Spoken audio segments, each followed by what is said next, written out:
Ladies and gentlemen, the President of the United States.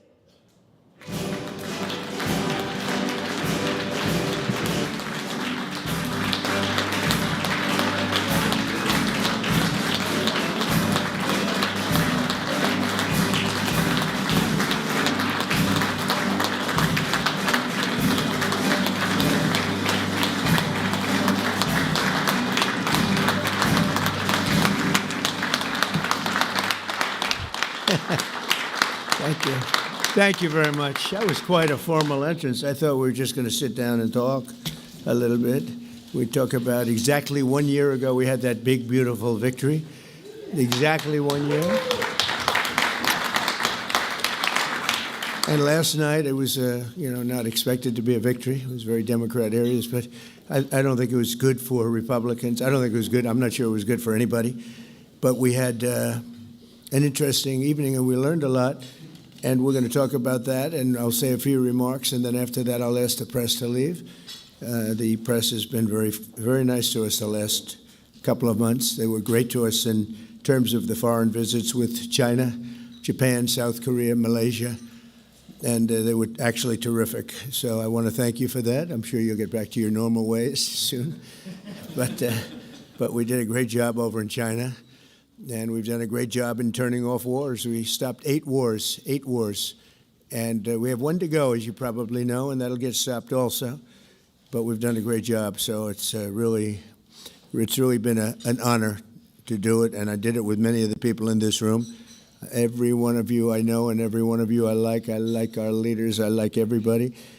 But I thought we'd have a discussion after the press leaves about what last night represented, and what we should do about it, and also about the shutdown and how that relates to last night. I think if you read the pollsters, the shutdown was a big factor, negative for the Republicans, and that was a big factor. And they say that I wasn't on the ballot was the biggest factor, but I don't know about that, but I was honored that they said that.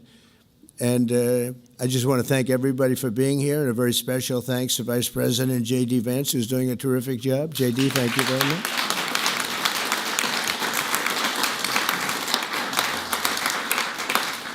As well as the Senate leadership team that has been working very hard, working really, I will tell you, nobody's working any harder representing the American people, including Senator John Thune. John, thank you. Great job.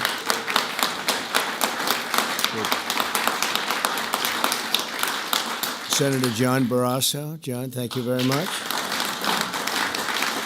Senator Tom Cotton, wherever you may be. Tom, thank you. Thank you, Tom. Thank you.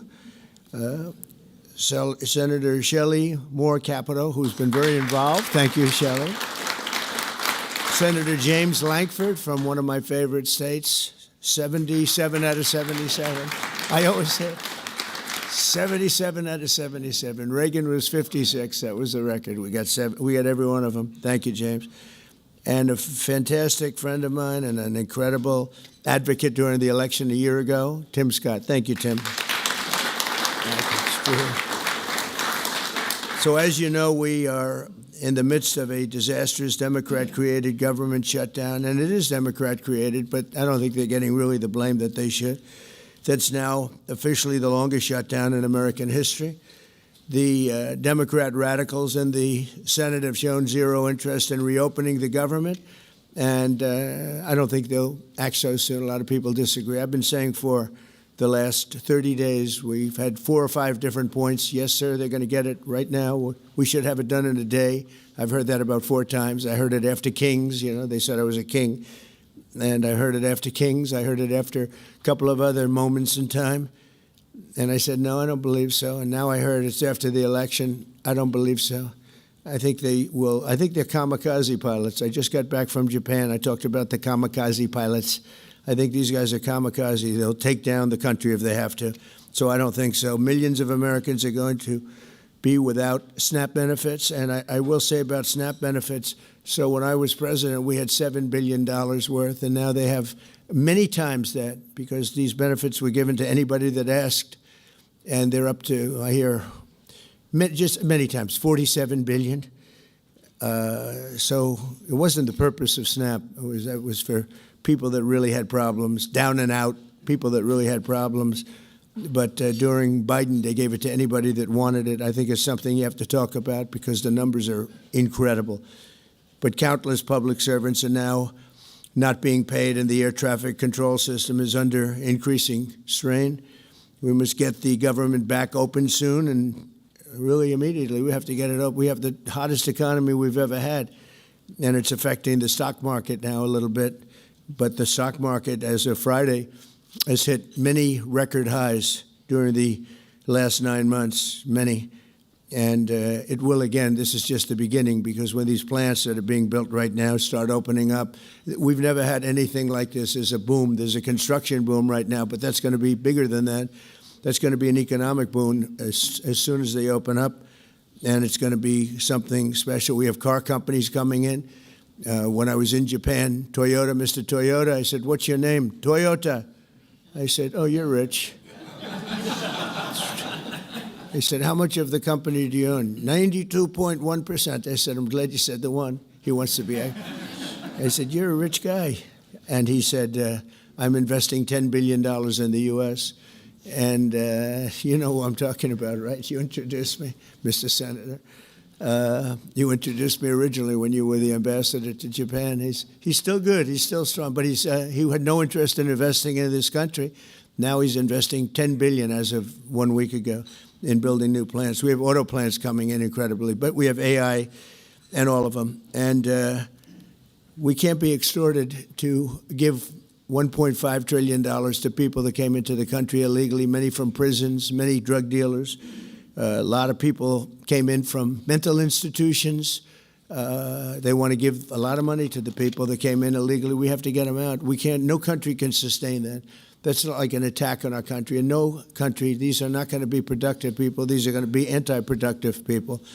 And we can all have big hearts. I have a bigger heart than anybody, but we can't let that happen. It's time for Republicans to do what they have to do, and that's terminate the filibuster. It's the only way you can do it. And if you don't terminate the filibuster, you'll be in bad shape. We won't pass any legislation.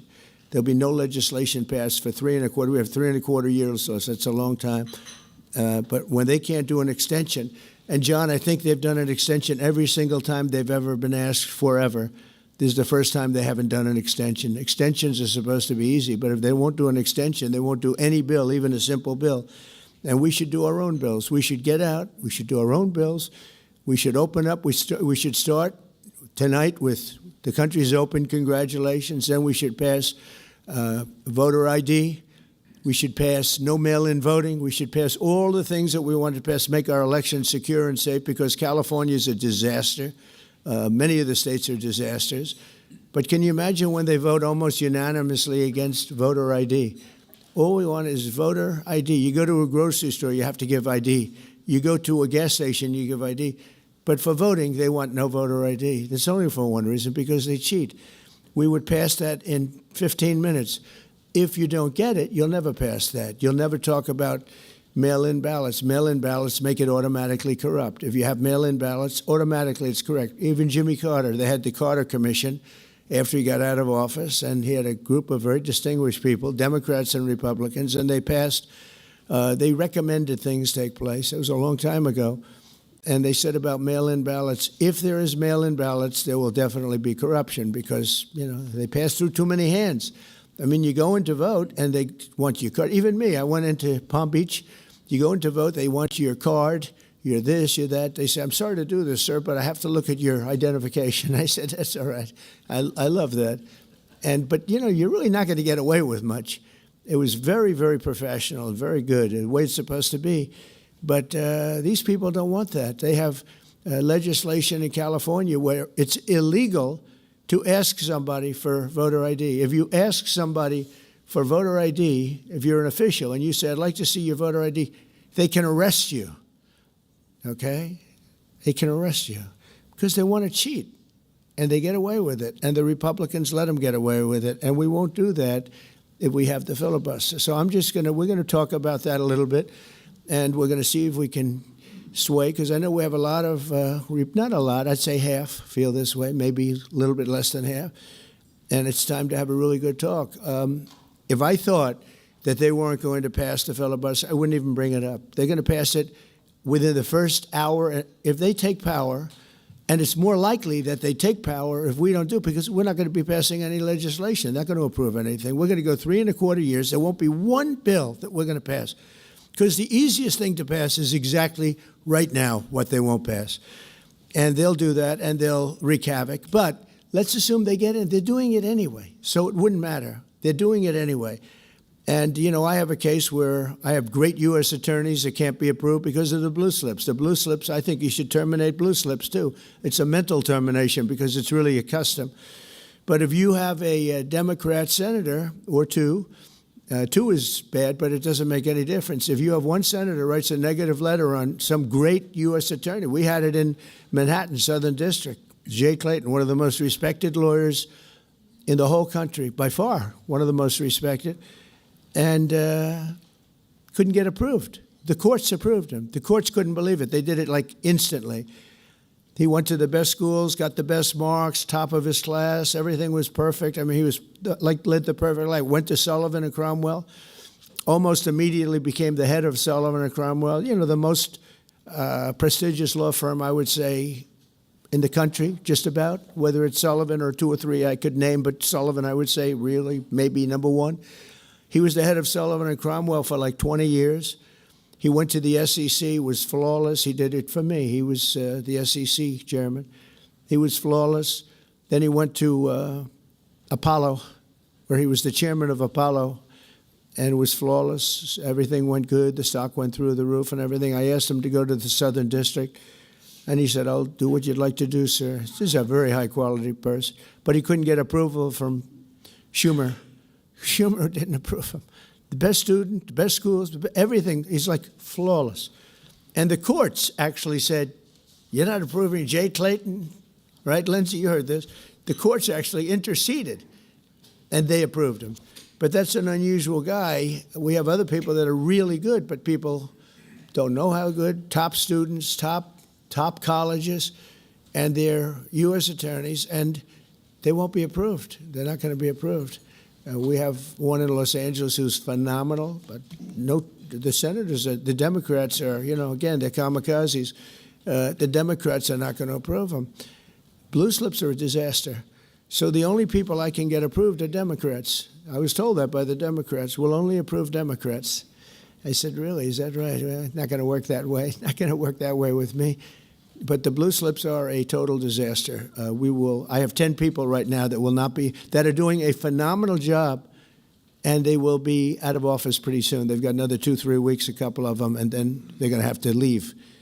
And it's actually a blight on their record because, you know, nobody knows why they left. But it looks like they served 8 weeks and then they had to leave. But they're not going to get the approval because the Democrat, radical left lunatic senators are saying you can't. We're not going to approve you. And if we're not going to approve you, I had actually one Republican who got 2 great letters, but it turned out that he was a rhino, but that was a nice term for him.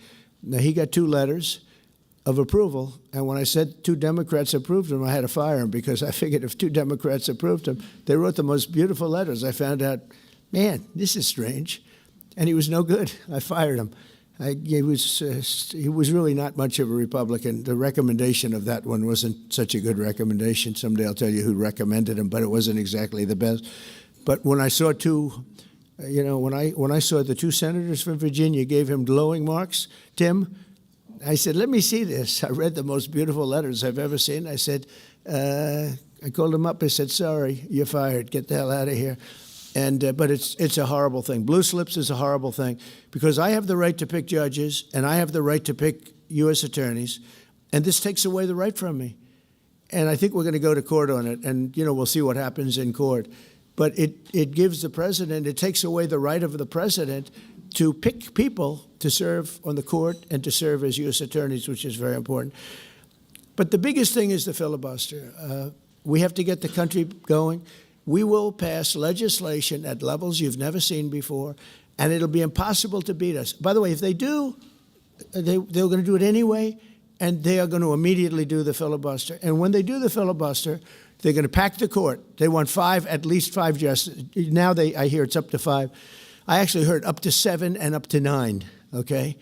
They want new judges. They want to pack the court, and they will do it in the first day, maybe the week. Maybe they'll slow it down because there's no reason to rush. But they'll do it first week. They'll vote on this. And I have friends over there that are Democrats, I'm close to a lot of people. And I asked them about that because some people say, well, maybe they won't do that. I mean, they destroyed the career of Manchin and Sinema, and they got them out. They were the only objectors. Nobody else is going to object. They're going to do it the first day. They're going to pack the court. They're going to make D.C. a state, and they're going to make Puerto Rico a state. So now they pick up 2 states. They pick up 4 senators, okay? You think you have problems? They're going to do all of the things. They're going to pick up electoral votes. It's going to be a very, very bad situation. And it's done. It's done. As soon as they attain power. Now, if we do what I'm saying, they'll most likely never attain power because we will have passed every single thing that you can imagine that it's good and all good for the country. And there'll be no reason to. If we don't do that, people will say they're not doing much and they're in power. So the good news is we did the great, big, beautiful bill, and it's the greatest thing we could have done. And the smartest thing with John and our Speaker of the House, who's so good, Mike Johnson, we did all in one bill. If we didn't, John, it would be a problem because, we would have gotten a small piece passed. A lot of people wanted to do that. A lot of people in the room wanted to do that. They went along with me and John and everybody, and we got this thing passed. Honestly, it's 4 years' worth of goodies. No tax on tips, no tax on Social Security, no tax on, think of it, no tax on overtime. It's an unbelievable tax cut for the workers and for business, where business is going to create jobs, and we're creating jobs at levels that nobody's ever seen before. All these things are good. We have to be able to get the word out. If we don't get the word out, we're making a very big mistake. So I have this long, beautiful, and very boring speech. I won't bother reading it, but because we can just start talking, and I think it's very important. We have to get the country open, and the way we're going to do it this afternoon is to terminate the filibuster. And it's possible you're not going to do that, and I'm going to go by your wishes. You're very smart people. We're good friends, but I think it's a tremendous mistake, really. It would be a tragic mistake, actually. It's time. It's time. If I thought they weren't going to approve, I'd sort of be with you. I'd be fine. I'd be neutral to with you. But knowing that they're going to pass it as soon as they get any semblance of control, they'll pass it first thing, then it's like we have to do it first. And we have 2 years, and we'll end up with 2-3 years, and we'll have this country so perfect. We will have passed more legislation than any Congress and any group of senators or a group of congressmen. And we will get it through. They'll send it to us. We'll send it to them. It'll be a beautiful machine. Otherwise, we're just going to sit around and argue with these people all day long, and they're highly unrealistic. Many of them are radical left subversives, frankly. So I want to thank everybody, and we're going to talk, and I want to thank the press for treating us so really well for that foreign trip. It was we had just an amazing meeting. Don't forget, 2 months ago, it looked like the whole world was in trouble over rare earth. And that's no longer even a subject that people talk about. It was all worked out very quickly. Without tariffs, I couldn't have done it. I put a 100% tariff on China. As soon as I heard it, within 20 minutes, I put a 100% tariff on China, on President Xi, who's really a friend of mine, as much as he can be a friend. He's a tough man. He's a tough man. Smart man, actually. Very smart. The press doesn't like it when I call him very smart. They think I'm not supposed to call him smart. But he leads 1.4 billion people, without question. In fact, during the meeting, we were there. A couple of you were there, and some of you saw it. So he's here, and he's got about 6 people on each side, and every one of those people was standing like this. They were at attention. And I made a comment to one of them, and I got no response. I said, are you going to answer me? I got no response. And President Xi didn't let him have any. So if there's any question, I said, I want my cabinet to behave like that. That's the way. I'm demanding that I want them sitting up like that, Tim, just nice and straight. I never saw posture like that. I've never seen men so scared in their lives. They have the equivalent of a vice president. I said, are you going to answer my question? And he's like, he doesn't move. I said, what's wrong with this guy? I will answer all questions. Why don't you behave like that? JD doesn't behave like that. JD buds into conversations. I want to have that for at least a couple of days, okay, JD? We'll keep you long term, but a couple of days of that would be very, very nice. Okay, I want to thank you, and we'll talk a little bit. And I see they set me up with a podium. I thought I'd just be sitting, but it's probably easier. I want to thank you all very much. Thank you to the press, and you can go, and we'll speak to you later. Thank you. I'm going to Miami to make a speech today at a big group, and we have a nice big crowd, and we'll see you there. A lot of you are traveling down with me. Thank you very much.